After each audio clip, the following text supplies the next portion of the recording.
De curând s-a deschis în București o nouă sală de expoziții. Inaugurarea s-a făcut cu o expoziție Desene de Tonița.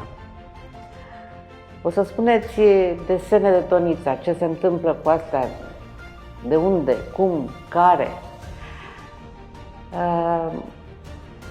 Desenele sunt în cea mai mare parte achiziționate de un colecționar care între timp a plecat la stele,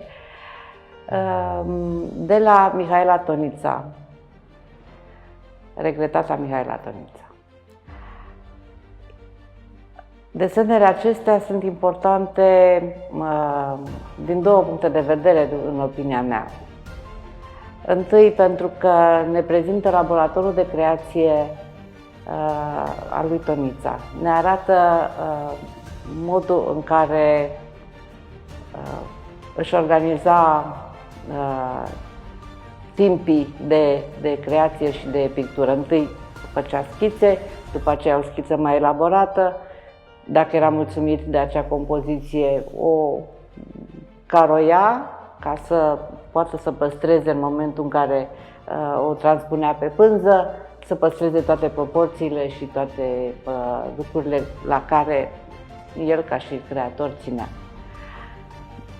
Deci avem în această expoziție, pe care vă invit să o vedeți încă pe 25, până în 25 septembrie puteți să o vedeți,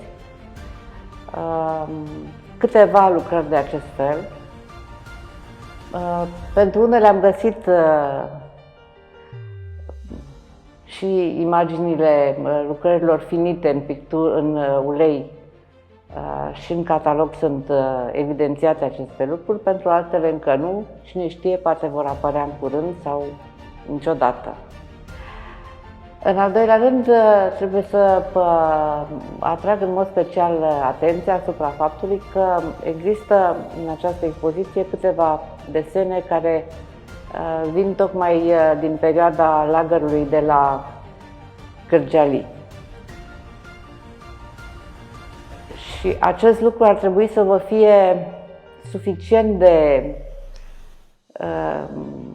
sigur pentru dumneavoastră ca și colecționari, că hârtia rezistă la foarte multe intemperii, la foarte multe condiții vitrege, dacă ele au supraviețuit condițiilor absolut îngrozitoare din lagărul de la Turtucaia, de lângă Turtucaia, și apoi perioadelor multiple de mutări ale atelierului, ale casei familiei Tonița de-a lungul și de-a latul țării.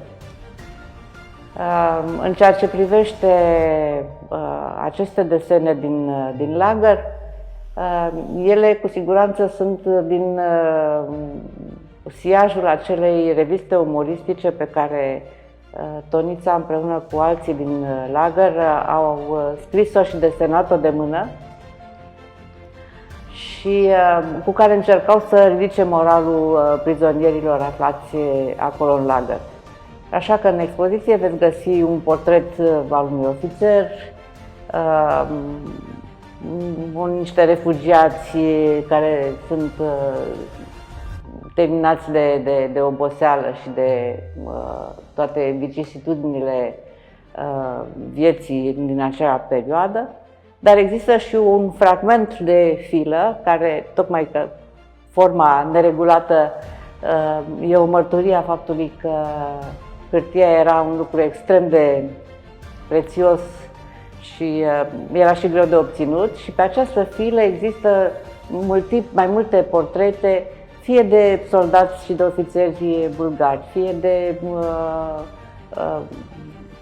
colegi de lagăr sau din rândul populației înconjurătoare lagărului, care din când în când mai ajutau la procurarea diverselor lucruri. Dar revenim la lucrul cel mai important, mărturia cea mai importantă din această perioadă, este desenul care reprezintă soldați răniți care se îndreaptă către lagăr, din convoiul de soldați, și care a fost mai târziu imortalizată și în ulei, lucrare care se află în momentul de față la Muzeul Național de Artă a României și care este o lucrare de referință în opera lui Tonița. Ori tocmai desenul pregătitor, cel caroiat, se află în această expoziție și va fi pus în licitație în data de 25 septembrie, moment în care va trebui să alegeți între scenele de război, nuduri, copii, personaje diferite și să le duceți acasă, pentru că, încă o dată, hârtia este foarte rezistentă. Nu vă mai temeți de ea și nu mai spuneți că nu vreți să colecționați hârtie.